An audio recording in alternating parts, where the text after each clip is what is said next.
The rain poured heavily that evening as billionaire CEO Ethan Marshall sat alone in his late wife's library, the one place that still smelled like her perfume, lavender and old pages. It had been 3 years since Clara passed away, and yet her absence felt like a wound that refused to heal. His company, his wealth, his empire, none of it mattered anymore. The silence in his mansion echoed louder than any boardroom applause. But that night, fate decided to whisper. Ethan was absent-mindedly flipping through one of Clara's favorite novels, Wuthering Heights, when something unusual slipped from between the pages. A yellowed, folded letter, sealed with the faint trace of her handwriting. His heart stuttered. He recognized it immediately, Clara's handwriting. His hands trembled as he unfolded it.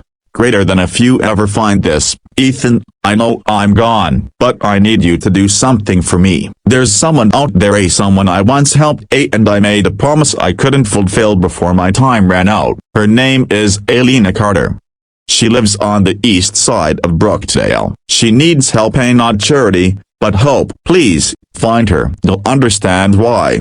Ethan froze. Clara had been an angel even in life, always helping people quietly, sponsoring children, visiting shelters, writing letters to women struggling alone. But this was different. A specific name, a hidden note in her favorite book, and that single line, you'll understand why, echoed in his mind like a haunting melody. For the first time in years, Ethan felt something other than grief, purpose. The next morning, dressed simply in jeans and a coat instead of his usual tailored suit, Ethan drove to the east side of Brookdale, a poor neighborhood far from his glass tower office. The streets were narrow, children played barefoot, and the scent of rain mixed with the smoke of cheap food stalls. He found the address scrawled in Clara's letter, a small, crumbling house with a rusted gate. He hesitated before knocking. The door opened to a tired-looking woman in her late 20s, her hair messy, her eyes cautious yet kind. A little girl clung to her leg, holding a worn teddy bear. Yes? She asked softly. Ethan cleared his throat. Are you a broken bar, Lena Carter? She nodded. Who's asking? He swallowed. I was a broken bar. Was Claire Marshall's husband. Her eyes widened, a shock, disbelief, and something else, a sadness. She quickly ushered him inside.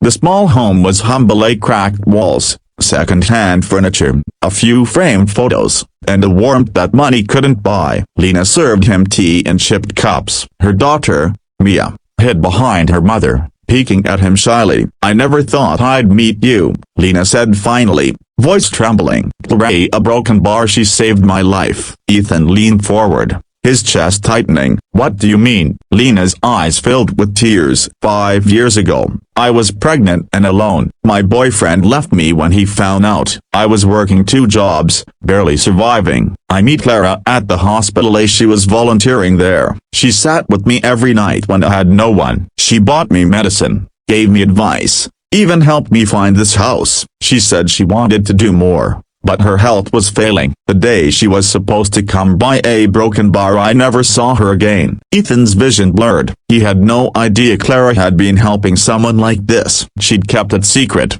like so many of her kind deeds.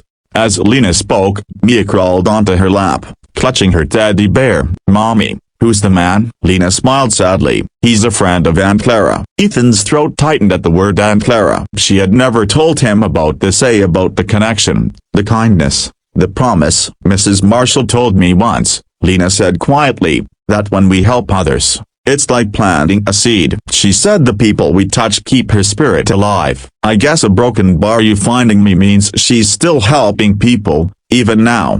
For the first time in years, Ethan smiled genuinely. That night, he stayed longer than planned. He helped Mia with her homework, listened to Lena's stories, and even fixed the broken shelf in their kitchen. It was small, but it made him feel human again, not just a CEO buried under grief and guilt. Before leaving, he handed Lena his card. If you ever need anything, anything at all, please call me. Lena shook her head. Clara once told me that accepting help is also a kind of strength. But I don't want pity, Mr. Marshall. He respected that. Then let me offer partnership, he said. I have a foundation, we help single parents start small businesses. Maybe you could manage one of the local branches? Her eyes widened. Me? Yes. Ethan said softly. "Clara believed in you. I think she wanted me to." 2 weeks passed. Lena accepted the offer hesitantly, and soon she was running community programs for women in Brookdale. Her natural empathy,